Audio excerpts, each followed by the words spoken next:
ओम नमः शिवाय। जय बोलो अहिंसा परमो धर्म की। परम पूज्य आचार्य गुरुवर श्री विद्यासागर जी महाराज की। परम पूज्य मुनि श्री 108 प्रमाण सागर जी महाराज की। परम पूज्य मुनि श्री 108 विराट सागर जी महाराज की। जैन धर्म के संदर्भ में चर्चा करते हुए अभी तक हमने बंधन की बात की थी। कर्म और आत्मा का संबंध है, पुण्य पाप हमारे जीवन में किस तरह से जुड़ते और फल देते हैं, इनकी संक्षिप्त चर्चा विगत दिनों आप सबसे मैंने की। पर हमारा लक्ष्य बंधन का नहीं, मुक्ति का है। सवाल है मुक्ति का, मुक्ति क्या है और मुक्ति कैसे मिल सकती है। इस प्रश्न पर बहुत गंभीरता से जानने की आवश्यकता है। वस्तुतः हमारी जो कोई भी साधना है उसका मूल मकसद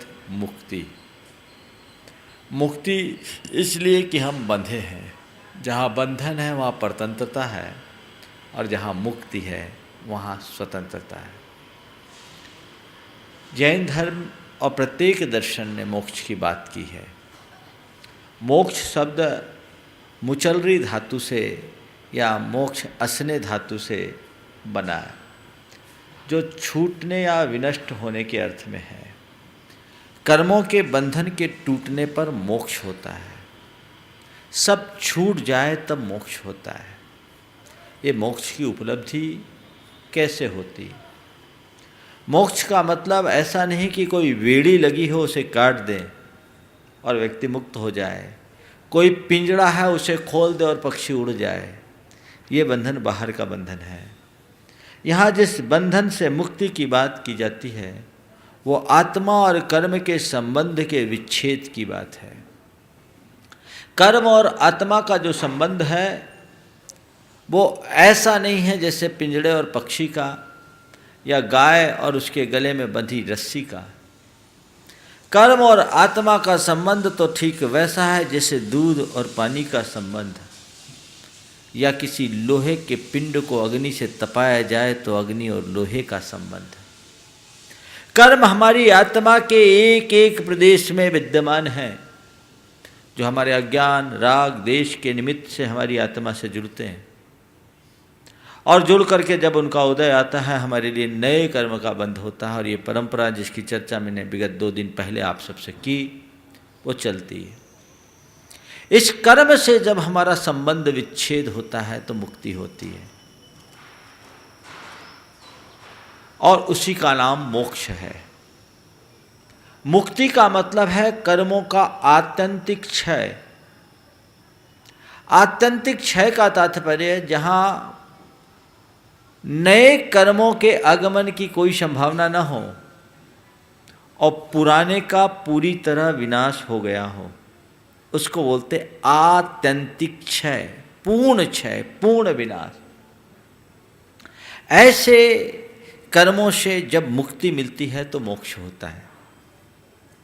आप सबके मन में सवाल आता होगा कि मोक्ष में क्या होता है, मुक्त आत्मा में और हम में क्या अंतर है, मुक्ति के बाद क्या होता है, जो आत्माएं मुक्त हो जाती है क्या पुनः संसार में आती है या नहीं आती है, और अगर सब एक दिन मोक्ष चले जाएंगे तो संसार का क्या होगा। आज कुछ इन बिंदुओं की चर्चा करते हुए फिर मुक्ति के साधन की बात मैं आप सबसे करूंगा। आज का मूल प्रतिपाद्य है मोक्ष और उसके साधन। मोक्ष शब्द का अर्थ मैंने आपको बताया छूटना, बंधन से छूटना। बंधन से छूटना यानी उन विकारों से अपने आप को मुक्त कर लेना। जैसे स्वर्ण पाषाण को जब हम तपाते हैं उसकी कालिमा किट्टिमा गल करके अलग होती है तो शुद्ध सोना निखर उठता है। ऐसे अपनी आत्मा को तपादि साधनों के द्वारा जब हम तपाते हैं तो आत्मा से लगे कर्म के विकार विनष्ट हो जाते हैं, आत्मा से पृथक हो जाते हैं और आत्मा का शुद्ध रूप प्रकट हो जाता है। दूध में से जैसे घी निकालने के लिए दूध को जमाते हैं और दही को बिलोते हैं, मंथन करते हैं, उससे नवनीत निकालते हैं, सही तरीके से प्रोसेस करते हैं तो दूध से घी निकल जाता है। तो जैसे दूध में से घी को पृथक कर लेते हैं, वैसे ही कर्म से आत्मा को पृथक कर लेने का नाम मुक्ति है। मुक्ति का तात्पर्य ऐसा नहीं कि हम कहीं और से छूट रहे हैं, कोई ऊपर के बंधन से छूट रहे हैं। ये भीतरी बंधन है जिसे हमने अपने अज्ञानता के कारण बांधा है। ज्ञान से उस बंधन को काटा जाता है और वो बंधन छूटता है, आत्मा की उपलब्धि हो जाती है। मोक्ष होने का मतलब आत्मा की पूर्णता की उपलब्धि होना, आत्मा का पूर्ण विकास होना। मुक्त आत्मा परमात्मा है, हम सब आत्मा है। आत्मा और परमात्मा में कुल यही अंतर है कि हमें विकार है और वे विकार रहित हैं। उन्होंने अपने विकारों को जीत लिया, इसलिए वे निर्विकार हैं। हम जब अपने भीतर के विकारों को जीत लेंगे तो हम ही परमात्मा हैं। कुछ लोग ऐसा मानते हैं कि मोक्ष हो जाने का मतलब आत्मा का विनाश हो जाना। आत्मा का विनाश नहीं होना, आत्मलाभम विदुर मुक्ति। आत्मा की पूर्णता की प्राप्ति का नाम मुक्ति है। साचा अंतर्मलक्षयात, वो अंतर के कर्म मल के विनाश से नष्ट होते हैं। सिद्धि स्वात्मोपलब्धि, अपनी आत्मा के पूर्णता की उपलब्धि का नाम सिद्धि है। आत्मा की चेतना का पूर्ण विकास। कर्म के कारण हमारी आत्मशक्तियाँ कुंठित हो चुकी हैं, उनके कारण हमारे आत्मिक गुण ठीक ढंग से अभिव्यक्त नहीं हो पाते हैं। जब साधना के बल पर उन आत्मगुणों को अवरुद्ध करने वाले कर्मों को नष्ट किया जाता है तो आत्मा के गुण धीरे धीरे विकसित होने लगते हैं, और जब पूर्ण विकास होता है उसी का नाम मुक्ति है। जैसे हम कहीं दीप जलाते हैं, अंधेरा तिरोहित हो जाता है, उसी प्रकार दीपक और प्रकाश और अंधकार जैसे दोनों साथ साथ नहीं रहते, मुक्ति और बंधन दोनों साथ साथ नहीं होते। जिस फल आत्मा की चेतना का प्रकाश प्रकट होता है, अज्ञान का अंधकार नष्ट होता है, संसार के सारे बंधन विनष्ट हो जाते हैं और आत्मा अपने शुद्ध स्वरूप को प्राप्त कर लेता है। क्लियर हुआ? तो ये बात दिमाग में बैठा लीजिए। मुक्ति का मतलब क्या है? मुक्ति का तात्पर्य आत्मा के शुद्ध स्वरूप को उपलब्ध करना है। जिस स्वरूप को उपलब्ध करने में बाधक बनते हैं कर्म, उन कर्मों से छूट जाना है, सदा सदा के लिए छूट जाना है। अब मुक्त हो गए, उसके बाद क्या होता है? तो मुक्त होते ही हमारी आत्मा का जब कर्म से संबंध छूटता है तो शरीर से भी संबंध छूटता है। कर्म और शरीर सबसे संबंध छूट जाता है और आत्मा के पास एक स्वाभाविक ऊर्ध्व गति की शक्ति होती है, वो उसका स्वभाव होता है। तो आत्मा अपने उस स्वभाव के कारण मुक्त होते ही सीधे सिद्धालय में जाता है और लोक के अग्रभाग में जाकर स्थिर हो जाता है और कर्म नष्ट हो गए, शरीर बचा।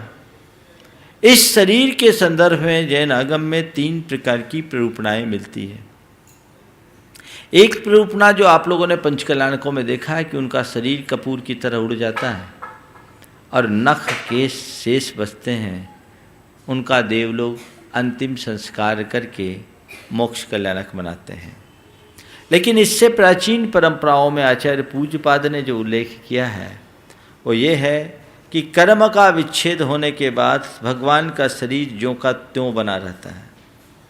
मुक्ति के बाद भी भगवान का शरीर ज्यों का त्यों बना रहता है और देवगण इस धरती पर आकर उस शरीर को पालकी पर विराजमान करके महान उत्सव करते हैं और बाद में अग्नि कुमार जाति के इंद्र देव उनका अंतिम संस्कार अपने मुक्तों की अग्नि से करते हैं। यह आदि पुराण का और पूज्यपाद कृत भक्तियों का उल्लेख है।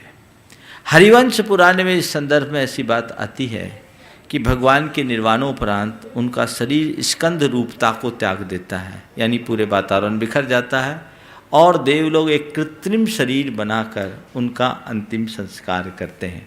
इस तरह की चर्चा आती। खैर शरीर यहीं छूट गया, आत्मा सीधे सिद्धालय में चला गया। ये आत्मा के जाने की बात है और वो हमेशा हमेशा के लिए लोक के अग्रभाग में जाकर स्थिर हो जाता है। आत्मा के ऊपर जाने के संदर्भ में आगम में 4 हेतु दिए गए हैं और 4 उदाहरण दिए गए हैं। आत्मा सीधे मुक्त होने पर ऊपर ही क्यों जाता है? तो इसके हेतु देते हुए आचार्य उमा स्वामी ने कहा, पूर्व के प्रयोग से कुम्हार के चाक की तरह। आपने देखा कि कुम्हार एक बार चाक को घुमाता है तो चाक मूव होना शुरू होता है तो काफ़ी देर तक चलता रहता है। जैसे आप पंखा को चला दिए, बाद में स्विच ऑफ कर दिए तो भी पंखा कुछ देर तक चलता रहता है। ऐसी आत्म साधक ध्यान के द्वारा आत्मा के ऊर्ध्वारोहण का प्रयत्न किए, वो संस्कार होता है तो मुक्ति के बाद आत्मा सीधे ऊपर की ओर जाता है। शिष्य को इससे समझ में नहीं आया तो कहा ये हमें समझ में नहीं आया, दूसरा हेतु दे। तो उस दूसरा हेतु दिया, बंधन के टूटने से, असंग होने से, कर्म के संग से रहित होने के से, लेप रहित तुम्बी की तरह। तुम्बी होती है, उसमें मिट्टी का लेप कर दो, पानी में डालो, डूब जाएगी। लेकिन जब उसकी मिट्टी गल जाती है तो वो तुम्बी ऊपर की ओर आ जाती है। मिट्टी गलते ही तुम्बी ऊपर की ओर आ जाती है, यानी मिट्टी का लेप हटा, तुम्बी ऊपर उठ गई। आत्मा जब तक कर्म लेप से लिप्त रहती है तब तक ये संसार में डूबती है और जैसे ही कर्म का लेप छूटता है इस संसार के शिखर पर ऊपर तैरने लगती है, ऊपर की ओर जाती है। ये दूसरा हेतु दिया। इसमें भी समझ में नहीं आया तो तीसरा हेतु दिया, बंधन के टूटने से एरंड के बीज की तरह। एरंड का जो बीज होता है उसके बारे में मुझे बताया कि वो अधोमुखी होता है, उसका मुंह नीचे की ओर होता है। और अधोमुखी एरंड का बीज जब पक कर के फटता है तो ऐसे फटता है तो बीज नीचे की ओर आना चाहिए, लेकिन बीज नीचे की ओर ना आकर उचट के ऊपर की ओर जाता है। ऊपर की ओर जाता है, बाद में नीचे आता है। आचार्य ने कहा देखो ये बंधन से बीज छूटा तो ऊपर की ओर गया, ऐसी आत्मा कर्म के बंधन से छूटता है सीधे ऊपर की ओर जाता है। कहा ये भी समझ में नहीं आया तो चौथा हेतु दिया और उदाहरण दिया। कहा वैसा स्वभाव होने से अग्नि की शिखा की तरह। जैसे अग्नि की निर्वात शिखा जब हवा नहीं चले तो सीधे ऊपर की ओर जाती है। आपने कभी तर्क किया कि अग्नि की लौ ऊपर की ओर ही क्यों जाती है? आप मोमबत्ती जलाते हैं, उसकी लौ किधर जाती है, क्यों जाती है? उसका वैसा स्वभाव है। आत्मा ऊपर की ओर जाता है, क्यों जाता? उसका वैसा स्वभाव है। अब आप कुछ कहोगे? कोई तर्क नहीं, स्वभावो तर्क गोचर है। तो ये आत्मा ऊर्ध्व गमन कर लेता है। अब रहा सवाल, मोक्ष का मतलब आत्मा का अभाव नहीं, मोक्ष के बाद ऊर्ध्व गमन होता है। ऊर्ध्व गमन होने के बाद क्या कभी आत्मा वापस संसार में लौटता है? मुक्त आत्माओं का कभी पुनरागमन होता है? नहीं। एक बार मुक्त हो गए तो दोबारा नीचे आने की कोई संभावना नहीं है। बंधुओं, इस संदर्भ में एक बात कहूँगा मैं। जब मैं राजवार्तिक ग्रंथ पढ़ रहा था, बहुत मौलिक बात है, इसे ध्यान से सुनिएगा। राजवार्तिक ग्रंथ पढ़ रहा था, आचार्य अकलंक देव मुक्त आत्माओं के पुनरागमन न होने के कारणों की चर्चा कर रहे थे, क्योंकि राग द्वेष संसार का बीज है और जब तक बीज है तभी तक वृक्ष है। बीज के विनष्ट होने पर वृक्ष नहीं होता, बीज को भून दें तो उसमें अंकुर नहीं होती। ये बातें तो थी। उसमें उन्होंने एक बड़ा वैज्ञानिक हेतु दिया। गुरुत्वाकर्षण की शक्ति का खोज किसने किया? न्यूटन ने किया। ये सारा श्रेय देते हैं हाँ, सर आइजैक न्यूटन, ठीक, उसको श्रेय देते हैं। और उन्होंने क्यों दिया? पेड़ से गिरते हुए सेब को देखकर। ठीक है, न्यूटन कब हुआ? आज से लगभग 200 साल पहले, इतना ही करीब। लेकिन जब मैं राजवार्तिक को पढ़ रहा था, वहां मैंने देखा तो मुझे लगा अकलंक देव तो न्यूटन से पहले भी इस सिद्धांत को जानते थे। उन्होंने कहा सिद्ध नीचे क्यों नहीं आते? तो उन्होंने उत्तर दिया गौरवा भावाच्य। सारे दार्शनिक हेतु देने के बाद एक वैज्ञानिक हेतु दिया और कहा गौरवाभावाच्च, गुरुत्व का अभाव होने के कारण, और एक हेतु दिया गुरुत्वात् अधः पतनम भवति। ये बहुत बड़ी वैज्ञानिक बात है। अकलंक देव बड़े वैज्ञानिक थे। मैंने जब उस ग्रंथ का स्वाध्याय किया, मैं बताऊं, जैन मेटाफिजिक्स को आप पढ़ेंगे, पदार्थ विज्ञान को पढ़ेंगे और रसायन विज्ञान को पढ़ेंगे तो आपको लगेगा आज जो रसायन शास्त्री और पदार्थ विज्ञान के क्षेत्र के अन्वेषक हैं, जैन जगत उससे काफ़ी आगे था। वो इस बात को लिया, उसका दूसरा अर्थ, आध्यात्मिक अर्थ लिया गौरवपन, यानी अभिमान, कर्म का भार। जिसके साथ कर्म का भार जुड़ा है वो नीचे आता है, जो कर्म के भार से मुक्त हो गया वो मुक्त हो जाता है। और हम अगर देखें तो ग्रेविटी फोर्स से ऊपर हो जाने के बाद वो नीचे आने का सवाल ही नहीं। कहीं ना कहीं होगा।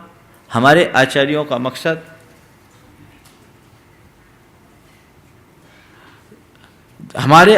का मकसद भौतिक विज्ञान नहीं था, आत्मविज्ञान था, इसलिए उन्होंने इस बात को छोड़ दिया। लेकिन ये तय है कि उस काल के आचार्यों को भी इस बात का ज्ञान था कि कोई भी वस्तु नीचे क्यों आती है। गुरुत्वात् अधः पतनम भवति।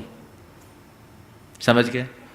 अब मुक्त आत्मा ऊपर से नीचे नहीं आएगी। क्यों? क्योंकि राग द्वेष का बीज ही नष्ट हो गया। इसलिए जैन धर्म में अवतारवाद को स्थान नहीं दिया गया। जो ये कहा जाता है यदा यदा ही धर्मस्य ग्लानिर्भवति भारत अभ्युत्थानमधर्मस्य तदात्मानं सृजाम्यहम्, यह अवतारवादियों का कथन है कि जब जब इस धरती पे संकट आता है तो कोई दिव्य शक्तियाँ एक अलग रूप धारण करके इस धरती पर अवतरित होती है और इस धरती को संकट से मुक्त करती है, त्राण देती है। जैन धर्म कहता है आत्मा एक बार मुक्त हो गया तो वापस नीचे नहीं आ सकता। अवतरण तो नीचे आने का द्योतक है। जैन धर्म में उत्तारवाद है, आओ और पार हो जाओ, तर जाओ, नीचे आने का काम ही नहीं है। समझ गए? तो ये अवतारवाद है, जैन धर्म के अनुसार नहीं है। मुक्त आत्माओं का पुनरागमन नहीं होता, मुक्त आत्मा अवतारी नहीं है, उनका अवतरण नहीं होता। जैन धर्म में किसी भी आत्मा को भगवान के अवतार के रूप में नहीं माना जाता। जैन धर्म ये कहता है कि एक सामान्य जन अपने पुरुषार्थ के बल पर जिन बन सकता है, जिनेंद्र बन सकता है, परमात्मा बन सकता है। अवतारवाद में परमात्मा मनुष्य का रूप धरता है या अन्य कोई रूप धरता है, और जैन धर्म में मनुष्य अपने भीतर के परमात्मा रूप को उद्घाटित करता है। ये एक वैश्विक अंतर है, इसे समझकर चलना चाहिए। नेक्स्ट, एक सवाल आता है कि ऐसे रोज रोज मोक्ष जाते रहें तो एक दिन ऐसा ना हो जाएगा कि संसार खाली हो जाए। एक दिन एक बच्चा भोला था लेकिन बड़ा चिंतित होकर आया। जब मोक्ष की बात उसने सुनी तो उसने कहा, महाराज जी मोक्ष ऐसे सब जाते रहेंगे तो एक दिन ऐसा नहीं होगा कि संसार खाली होगा? बोले नहीं होगा। बोले कैसे? बोले इसलिए कि जीव राशि अनंत है, और अनंत का मतलब यही होता है कि जिसमें आय न हो, व्यय होते रहे, फिर भी अव्यय यानी जो का त्यों बना रहे। है कोई गणित? आमदनी एक भी नहीं, खर्चा जारी, फिर भी जो का त्यों। बोले महाराज बता दो तो हम लोग तो बड़े मौज से जिएंगे। हाँ, वो अनंत में ही है, बाकी तुम लोगों का सब शांत है, तुम्हारा अंत होगा। जो अनंत होता उसमें कैसे नहीं होता? कैसे होगा महाराज? बिल्कुल होगा, बताता हूं। देखो भविष्य काल कितना है? भविष्य काल कितना है? हाँ, अनंत है ना, इसमें शंका है क्या? जोर से बोलो ना, कितना भविष्य काल? अनंत। भविष्य अनंत है। भविष्य के कोष में एक भी पल बढ़ रहा है क्या? बढ़ तो नहीं रहा। हर समय एक एक समय भविष्य से निकल कर कहाँ जा रहा है? वर्तमान, और वर्तमान से भूत जा रहा है। तो प्रति समय भविष्य घट रहा है। घट रहा है कि नहीं घट रहा है? लेकिन फिर भी भविष्य कितना है? कितना है? आज पूछ रहे हैं भविष्य कितना है, कल पूछेंगे कितना है, परसों पूछेंगे कितना है, आज से अनंत काल बाद पूछेंगे कितना है। अब कुछ पूछना आपको, समझ में आ गया? जीव अनंत है, इसलिए वह सदैव अनंत बने रहेंगे।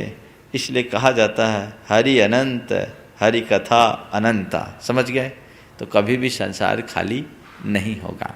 अब रहा सवाल, महाराज मुक्ति की बात तो आपने बता दी, मुक्ति वो करते क्या ये और बता दो।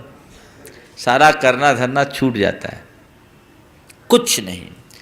सिद्ध होने का मतलब ही है जिसने अपने करने योग्य सारे कार्य कर लिए, जो निष्पन्न हो चुका, जो कृत्य हो चुका, जो परिपूर्ण हो चुका। जब तक अपूर्णता है तब तक करना धरना होता है, जब तक असिद्धि है तब तक करना धरना होता है। वो उन सबसे ऊपर उठ गए, केवल जानते हैं और देखते हैं।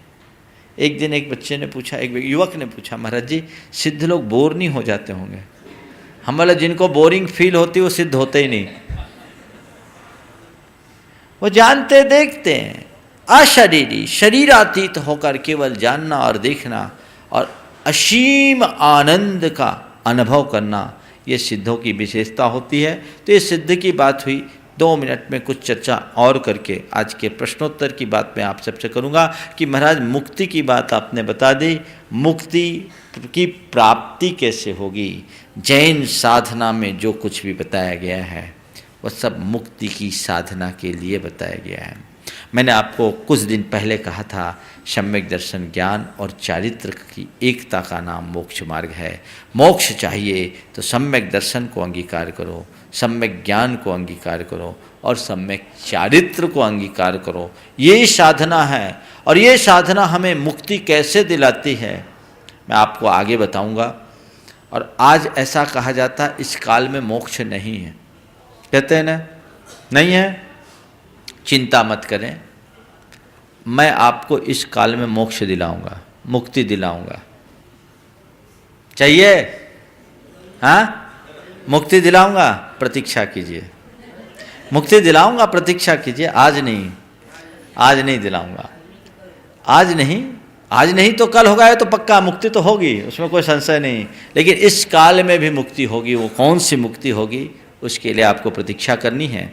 कल के दिन मैं आपको एक बहुत ही महत्वपूर्ण विषय पर बात बताऊंगा, वो है गुणस्थान, जिसके आधार पर ये गुणायतन बनने जा रहा है। जैन दर्शन में गुणस्थान ये क्या है, इसकी चर्चा होगी। और एक दिन जैन दर्शन, जैन मनोविज्ञान और आधुनिक मनोविज्ञान के संदर्भ में जैन साधना का जो मनोवैज्ञानिक रूप है उसकी चर्चा करूंगा। और उसके बाद लगातार 4 दिनों तक जैन साधना की चर्चा आप सबके बीच होगी कि ये जैन साधना क्या है और उस साधना से हमारी जीवन शैली क्या होती है। और आखिरी में अनेकांत शाद्वाद पर हमारा एक वक्तव्य होगा।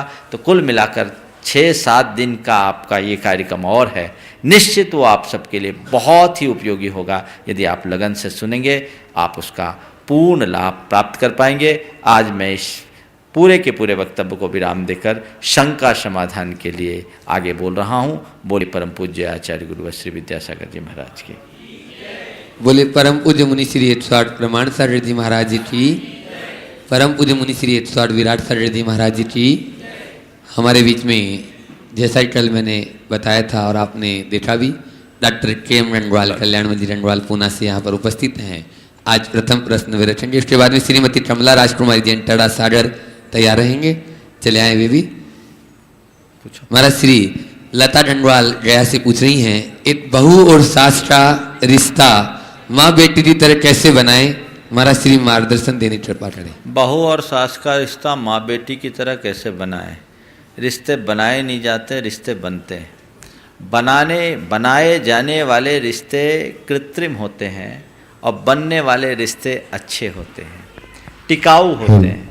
बहू और सास का, सास और बहू का माँ बेटी की तरह रिश्ता तभी हो सकता है जब सास अपने आप को सास की जगह माँ जैसा बना दे और बहू अपने आप को बहू की जगह बेटी जैसा बन करके बता दे। सारा काम अपने आप हो जाएगा। अब ये कैसे होगा? तब होगा जब सास के मन में बहू के प्रति भी वही भाव हो जो अपनी बेटी की तरफ होता है, बेटी की तरफ होता है।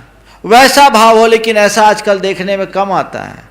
दूर बैठी बहू बेटी के प्रति तो मन में जुड़ाव है, और पास बैठी बहू का छोटा छोटा व्यवहार भी जिस सास को खटके, उसकी बहू कभी बेटी नहीं बन सकती।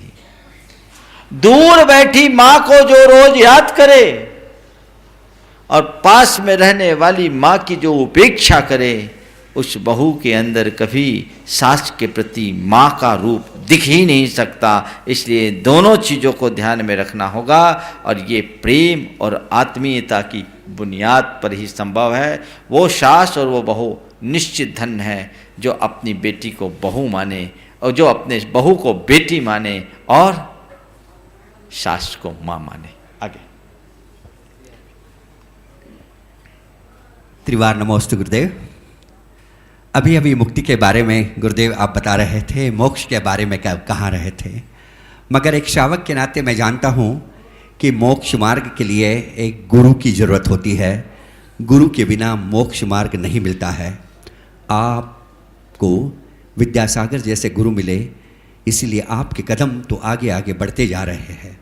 हम श्रावक के लिए हम गुरु तो बहुत जल्दी बना लेते हैं, मगर सिर्फ गुरु बनाने से कुछ नहीं होता है। उत्तम शिष्य बनना वो बहुत ज़रूरी होता है, जो आपने अपने जीवन में बता दिया है। गुरुदेव, हमें एक गाइडलाइंस दे कि अच्छा सच्चा शिष्य, सच्चा चेला बनने के लिए क्या क्राइटेरिया है। गुरु तो सबको बना लेते हैं, मगर चेला बनना बहुत बहुत कठिन होता है, ऐसा मुझे लगता है, ऐसा मुझे लगता है। बहुत सुंदर। देखिए, बिल्कुल सही कहा है। गुरु बनाना सरल है, शिष्य बनना कठिन है। और जब तक हम अपने आप को शिष्य नहीं बनाते हैं, हमारे भीतर कोई गुरु नहीं बन सकता। इसलिए अपने आप को शिष्य बनाना है। एक अच्छा शिष्य कौन बन सकता है? जो अपनी समझ शक्ति को गुरु के चरणों में समर्पित कर दे, जो अपनी निर्णय शक्ति को गुरु के चरणों में समर्पित कर दे, और जो अपनी सहन शक्ति को गुरु के चरणों में अर्पित कर दे, वो एक अच्छा शिष्य बन जाता है। क्लियर करूं? समझ शक्ति, निर्णय शक्ति और सहन शक्ति। समझ, अपनी बुद्धि जब तक अपने साथ रखोगे, कभी गुरु की कृपा का प्रसाद नहीं पा पाओगे। गुरु जो कहेंगे उसमें गुना भाग लगाओगे। गुरु के प्रति समर्पण में बाधा अगर बनती है सबसे पहले तो बुद्धि। ये बुद्धि बहुत उत्पात मचाने वाली चीज है। इससे अपने आप को बचाओ। मैं कुछ नहीं जानता, मैं कितना भी ज्ञानी हूं, पर गुरु के आगे तो अज्ञानी हूं। हमारी औकात क्या? अगर गुरु ने हमें अपना हस्तावलंबन नहीं दिया होता तो आज हम क्या होते हैं? मैं आपको बताऊं, लोग मेरी प्रशंसा करते हैं, मेरे ज्ञान की बात करते हैं, लेकिन जब भी मैं अपने आप को और अपने गुरु के सामने पाता हूं या गुरु को स्मरण करता हूं, मुझे लगता है उनके आगे तो मैं कुछ भी नहीं हूं, कुछ भी नहीं हूं, धूल भी नहीं हूं। गुरु के पास जाओ, अपनी बुद्धि को ताक पे रख कर जाओ। अपनी बुद्धि लेके गुरु के पास जाओगे, गुरु की कृपा का प्रसाद कभी नहीं पा पाओगे। उसमें तर्क वितर्क होगा, लाभ हानि होगा, अब की बात जुड़ेगी, कैलकुलेशन करना शुरू कर दोगे। निर्णय शक्ति, हम जब गुरु के चरणों में जा रहे हैं, अब मेरा कोई डिसीजन नहीं, उनका डिसीजन ही मेरा डिसीजन है। जो कह दे सहज स्वीकार शिरोधार्य, एक बार भी इधर से उधर नहीं, वो सच्चा शिष्य है। निर्णय शक्ति, दे दिया, काम खत्म। एकलव्य को द्रोणाचार्य ने मना कर दिया। उन्होंने कहा ठीक है, आपने मना कर दिया गुरु बनने से, मैं तो शिष्य बन चुका।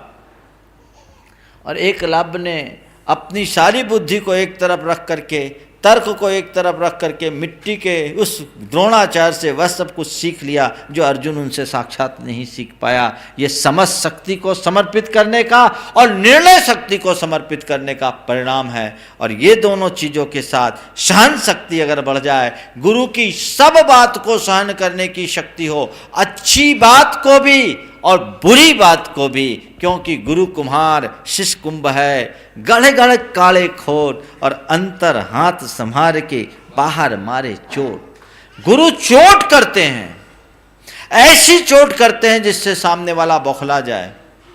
लेकिन गुरु का उद्देश्य चोट करने का नहीं होता, शिष्य को मजबूत बनाने का होता है, शिष्य की खोट निकालने का होता है। तो शिष्य की खोट निकलनी चाहिए और चोट लगे, लेकिन ये चोट ऊपर की हो, अंदर की ना हो। इसलिए अंदर हाथ संभाले रखते हैं, लेकिन देखने वाले को गुरु का अंदर का हाथ नहीं दिखता, बाहर की चोट दिखती है। और इस चोट को जो सहन करने में समर्थ होता है वही कुछ पा पाता है। मैं तो कहता हूँ, मिट्टी जब तक पिटती नहीं तब तक घड़ा का आकार नहीं ले सकती। इसलिए मिट्टी के पिटने के लिए मिट्टी की तरह गुरु चरणों में समर्पित हो जाओ, आपके भीतर एक अच्छा शिष्य होगा और आप अपने आप को एक अच्छे शिष्य के रूप में स्थापित कर पाओगे। और जिससे किसी योग्य गुरु का सानिध्य मिल गया, उसे इस संसार में फिर कुछ भी सोचने की आवश्यकता नहीं। श्रीमती कमला राजकुमारी जैन टड़ा जो ट्रस्टी भी हैं गुणायतन के, अगला प्रश्न। महाराज जी नमस्ते। महाराज जी, अभी आपने बोला कि हम अभी मुक्ति दिला सकते हैं, मगर महाराज जी मुक्ति पाने के लिए हम भगवान से नजर कैसे मिलाएंगे? भगवान से नजर नहीं मिलाना है, जिनमें कैसे मिलाएंगे? सुनो, मुक्ति पाने के लिए भगवान से नजर नहीं मिलाना है, जिनसे अपनी नजरें मिली उनसे पिंड छुड़ाना है, मुक्ति मिल जाएगी। चलो। श्रीमती आशा महावीर लोहारिया टोलचत्ता जो वे भी ट्रस्टी हैं गुणायतन की, चले आए। महाराज श्री एक प्रश्न पूछ रहे हैं बेंगलोर से विनीत जैन। मैं एक प्रॉपर्टी डीलर हूँ, क्या नॉन वेजिटेरियन को मकान या फ्लैट बेचने से मुझे भी दोष लगेगा? देखिए, फ्लैट आपने रहने के लिए बेचा है, नॉन वेज बनाने के लिए नहीं। यदि आप प्रॉपर्टी डीलर हो और किसी को ऐसे रेस्टोरेंट खोलने के लिए प्रॉपर्टी बेच रहे हो जो नॉन वेज का काम करेगा, तो दोष के भागी हैं। आप किसी को ऐसे व्यवसाय करने के लिए कि नॉन वेज शराब या निंद वस्तुओं का व्यापार करता है या, तो आपको दोष लगेगा। आप केवल रहने के लिए दे रहे हैं तो दोष के भागी नहीं है। अन्यथा तो हर व्यापारी लपेट में आ जाएगा कि हम अनाज दे रहे हैं, कोई चावल बेचता है, गेहूं बेचता है, हम मांसाहारी को गेहूं चावल बेचें, वो मांस के साथ रोटी खाएगा तो हमको पाप लगेगा क्या? मामला गड़बड़ हो जाएगा। जम सकई तम की रही। चलिए। नमस्ते गुरुदेव, नमस्ते गुरुदेव, नमस्ते, बारंबार नमस्ते गुरुदेव। मेरे मन में एक प्रश्न उठता है कि जब विधान होते हैं उस समय जो फिल्मी धुनों पे जो महिलाएं नृत्य करती हैं, कई बार इसका उत्तर दे चुका, इस प्रश्न को गौन कर दो। हाँ सुनो, प्रश्न का आशय समझ गया। दूसरा प्रश्न पूछो। ये सब फिल्मी धुन बिल्कुल नहीं होना चाहिए। और आपने यहाँ देखा नहीं, विधान में कितना बढ़िया राजीव ने विधान कराया है, कोई फिल्मी धुन नहीं चली और लोगों को लीन कर दिया। हमें ऐसा ही करना चाहिए। आगे। आगे सटुन दीदी सारे तैयार रहे। अमित जैन मेरे से पूछ रहे, भेद विज्ञान से अनंतानंत पाप कर्मों का क्षय होता है, एक गृहस्थ कैसे भेद विज्ञान करे? भेद विज्ञान से अनंतानंत कर्मों का क्षय नहीं होता, ऐसा भ्रम मत पड़ना। भेद विज्ञानी अनंतानंत कर्मों का क्षय करता है। क्या बोल रहा हूं? भेद विज्ञान से अनंतानंत कर्मों का क्षय नहीं होता, भेद विज्ञानी अनंतानंत कर्मों का क्षय करता है। और क्षय किससे होता है? तपस्या से होता है, साधना से होता है। तो जब तक तपस्या और साधना नहीं करोगे तुम्हें मुक्ति नहीं मिलेगी। भरत चक्रवर्ती को केवल ज्ञान हुआ, भले अंतर मुहूर्त में हुआ, पर मुनि बनने पर हुआ, कपड़ा उतारने पर हुआ, कपड़ा पहनने पर नहीं हुआ। समझ गए? तो किसी भी कर्म का क्षय तब होगा जब तुम भेद विज्ञानी बनकर साधना करोगे। कोटि जन्म तप करे तप तपे ज्ञान बिन कर्म झरे जे, ज्ञानी के छिन्माही त्रिगुप्ति ते सहज टरे ते। छिन्माही नहीं टरे, त्रिगुप्ति ते टरे। तीन गुप्ती रूप साधना करोगे, तपस्या करोगे, तब तुम्हें मुक्ति मिलेगी। आगे। नमस्ते महाराज जी। जब बच्चे होते हैं वो तो सपने में हंस रहे हैं, रो रहे हैं या बात कर रहे हैं, तो वो किस लिए उससे करते हैं? बच्चों में पूर्व जन्म के कुछ संस्कार होते हैं और उन संस्कारों की अभिव्यक्ति होती है। मैंने एक लेख पढ़ा बहुत पहले कि बच्चा रोता क्यों है जन्म के समय। ऐसे कहते जो बच्चा नहीं रोता वो फिजिकली और मेंटली वीक होता है, ऐसा बोलते हैं। बच्चा रोता क्यों है? एक लेख पढ़ा, लेख के सिद्धांत पर मत जाना, लेकिन मुझे उसका कथ्य बहुत अच्छा लगा इसलिए कोट कर रहा हूँ। उसमें लिखा कि बच्चा कोई भी जब आता है माँ के पेट में समाता है, तो माँ के पेट की जो उसकी व्यथा होती है, गर्भ में संकुचित रहकर रहने से तकलीफ होती है वो, और उसे अपने अतीत जन्मों की कुछ बातें याद रहती हैं, तो वो अंदर की वेदना और अतीत जन्मों की यादें, इन दोनों के बीच में तालमेल नहीं बना पाता, इसलिए रोता है। समझ गए? रोता है। माँ के पेट में तो रहा है, उसको छोड़ के आया, अब यहाँ आना है तो रोएगा। तो ये कहीं ना कहीं उसके संस्कार होते होंगे। देखो इसका एक आगम प्रमाण बताता हूँ, याद आ गई। आगम में ऐसा बताया कि एक जीव जब एक गति से दूसरे गति में जाता है, नए शरीर के निर्माण की प्रक्रिया को करना शुरू करता है, तो पुद्गल परमाणुओं का संचय करना शुरू करता है। और पुद्गल परमाणुओं के संचय के क्रम में अगर कोई मनुष्य या तिर्यंच मरकर देव गति में जाता है तो बहुत तेजी से परमाणुओं को ग्रहण करता है। जैसे भूखा को रसगुल्ला मिल जाए, देते जाए गपागप। पंगत में जाते हैं तो सीधे रसगुल्ला ही रसगुल्ला उड़ाते हैं, क्यों? माल मिल रहा वहाँ, यहाँ से अच्छी क्वालिटी का है। और कोई मनुष्य तिर्यंच मरकर नरक में जाता है तो बहुत धीमी गति से पुद्गलों को ग्रहण करता है, क्योंकि वहाँ सब नीरस चीज़ें हैं। और देव जब मर करके मनुष्य होता है या तिर्यंच होता है तो वो भी बहुत मंद गति से पुद्गलों को ग्रहण करता है, यानी उसको पुराने संस्कार लेकर आया है ना। ये कब की बात कर रहा हूँ? माँ के पेट में आने के वक्त की बात है, प्रथम अंतर मुहूर्त की, जब वो पर्याप्तियाँ ग्रहण करता है। तो निश्चित माँ के पेट में और माँ के पेट से बाहर निकलने के बाद तक बच्चे के मन में कुछ काल तक अतीत की स्मृतियाँ हो सकती है। धीरे धीरे जैसे जैसे वो होश संभालता है भूलने लगता है, इसमें कोई बुराई नहीं। आगे, किसी व्यक्ति की लाइफ रिटायर हो जाती है तो अपने अधूरे सपनों को पूरा किस प्रकार कर सकता है? फिर से बोलो, क्या बोला? सुनाई नहीं। किसी व्यक्ति की लाइफ रिटायर हो जाती है तो वह अपने अधूरे सपने को पूरा किस प्रकार कर सकता है? देखो, लाइफ रिटायर हो तो कोई दिक्कत नहीं, लाइफ टायर्ड हो तो दिक्कत है। रिटायर हो जाओ, टायर्ड मत हो। जिंदगी के आखिरी क्षण तक तुम्हारी जिजीवसा मंद नहीं होनी चाहिए, अदम्य भावना तुम्हारे अंदर होनी चाहिए। शरीर कमजोर हो जाए, मन को कमजोर मत करो। और देखना है तो हमारे बाबा जी को देख लो, 84 की उम्र में देखो कितने चमक रहे हैं और मस्त रहते, जवान है। वो रिटायर है लेकिन टायर्ड नहीं, उत्साह कई बार तो देखते जवानों से ज्यादा।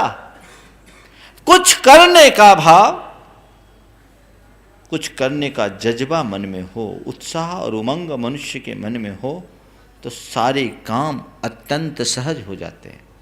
इसलिए प्रायः ये देखने में आता है कि जब लोग रिटायर हो जाते हैं तो डिप्रेशन के शिकार हो जाते हैं। अब मैं क्या करूँगा, खाली खालीपन महसूस करते। नहीं, मैं तो कहता हूँ रिटायरमेंट के पहले आप अपनी लाइफ को सेटल करो कि नहीं, अभी तक मैंने जो जीवन जिया वो संसार के लिए जिया, अब मैं अपने लिए जीऊँगा।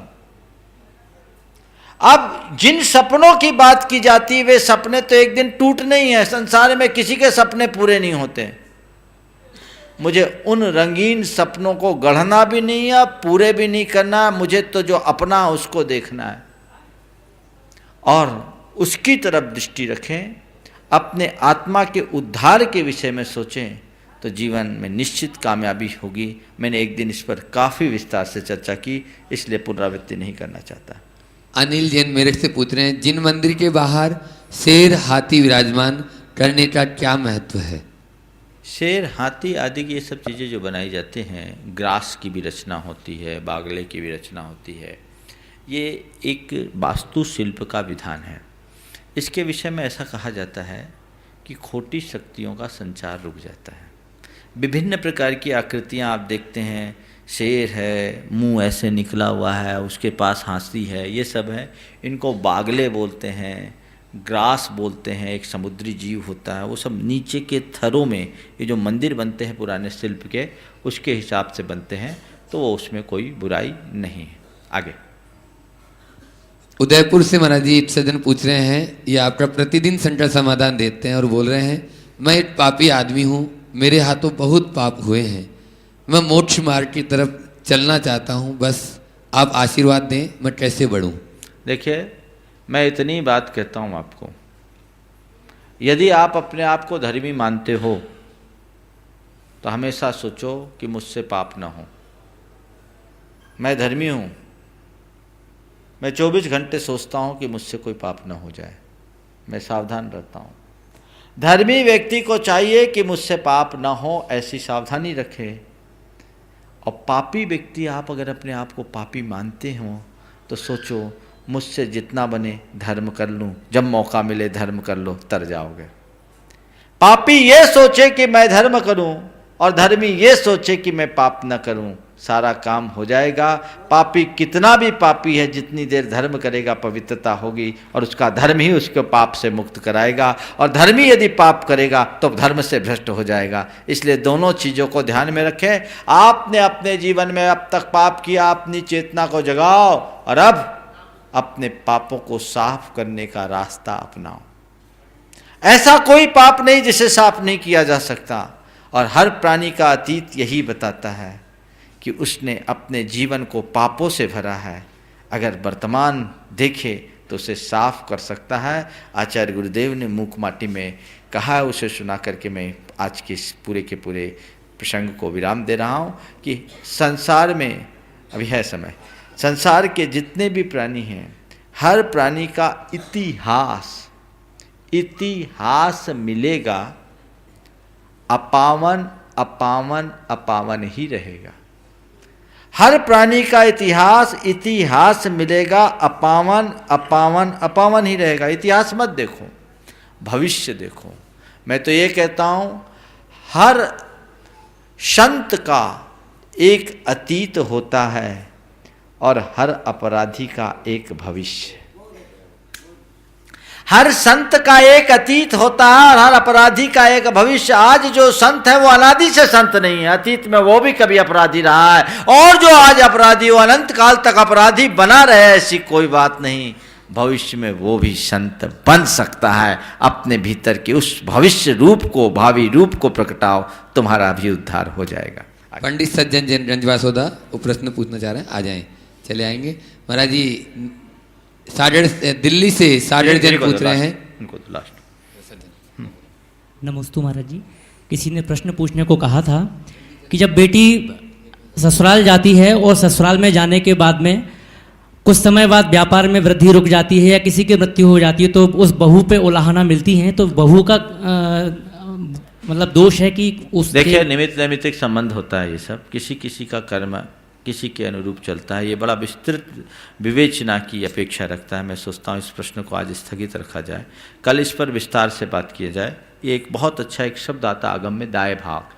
मैंने ऐसे अपनी मानसिकता बना रखी कि आने वाले दिनों में मैं 7 दिन केवल कर्म सिद्धांत के विषय में आपसे कभी चर्चा करूंगा, जो कर्म सिद्धांत की सूक्ष्माति सूक्ष्म व्याख्या है और जो हमारे जीवन व्यवहार से जुड़ी हुई है। किस तरीके से आप जब उसे सुनेंगे तो पाएंगे कि कर्म सिद्धांत हमारे जीवन से कैसे जुड़ा है, हमारे जीवन की व्यवस्थाएं कर्म से कैसे नियंत्रित है, ये आने वाले दिनों में बताऊँगा। आज अगर मैं बोलता हूँ तो समय को देखते हुए उसके साथ न्याय नहीं हो सकेगा, लेकिन जिस तरह से मैंने जैन धर्म जानिए, जैन धर्म का मर्म की बात आप सबसे की है, आप उसे सुने। यद्यपि जो भी बात यहाँ की जा रही है वो सब धर्म की ही बात की जा रही है, जीवन व्यवहार की बात की जा रही है, चाहे प्रश्नोत्तरों के माध्यम से, शंका समाधान के माध्यम से या इस वक्तव्य के माध्यम से। कई लोगों का कहना था कि शंका समाधान के लिए समय कम मिल रहा है। मैं कह रहा हूँ शंका के लिए समय कम मिले कोई चिंता नहीं, समाधान के लिए तो हमारे पास सारा जीवन है। हमें शंका के लिए नहीं सोचना है, समाधान के लिए सोचना है। वो समाधान जो हमारे जीवन को धन्य कर सके और जिसके बल पर हम अपने जीवन में कामयाबी हासिल कर सके, ऐसा प्रयास हम सबको आगे आने वाले दिनों में करना है। इतना ही कह करके मैं आज के वक्तव्य को विराम दे रहा हूँ। बोलिए अहिंसा परमो धर्म की।